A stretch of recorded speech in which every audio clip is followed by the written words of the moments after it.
നമ്മുടെ കൂടെ ഉള്ളത് ഷിന്നു കാസർഗോഡ്. ആക്ച്വലി എങ്ങനെയാണ് നിങ്ങൾ ഈ ക്രിയേറ്റർ എന്നുള്ള അല്ലെങ്കിൽ ഒരു ഇൻഫ്ലുവൻസർ എന്നുള്ള ഒരു മേഖലയിലേക്ക് വരുന്നത്? എനിക്ക് പറഞ്ഞാൽ ഞാൻ സിംഗറാണ്, ഇൻഫ്ലുവൻസർ അല്ല. പക്ഷെ നമ്മളെല്ലാവരും എന്ത് ചെയ്യാൻ പറ്റുന്ന കാര്യമാണ് ക്രിയേറ്റർ എന്ന് പറഞ്ഞാൽ.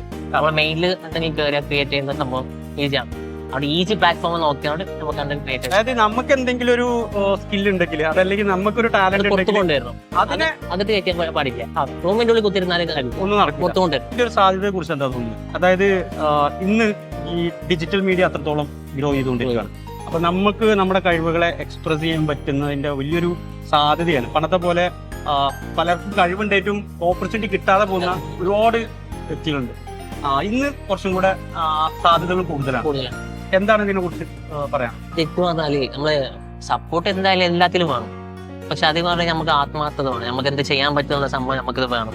ഇപ്പൊ നമുക്കറിയാലോ, സോഷ്യൽ മീഡിയ വെച്ചാൽ ഏറ്റവും ഫസ്റ്റ് നിൽക്കുന്ന ഒരു പ്ലാറ്റ്ഫോമാണ്. അപ്പോൾ ഞാൻ പറയുന്നത് വെച്ചാൽ എല്ലാവരും അത് മുമ്പോട്ട് വരണം. നമുക്ക് അടിഞ്ഞു കൂടി നിന്നാലും നമുക്കൊന്നും ചെയ്യാൻ പറ്റൂല. Full smart. നമ്മൾ ബാക്ക് നോക്കാൻ പാടില്ല, മുമ്പോട്ട് കാലം വെച്ച് മുമ്പോട്ട് അങ്ങനെ പോകാം. അത് ഏത് പ്ലാറ്റ്ഫോമിലാവട്ടെ.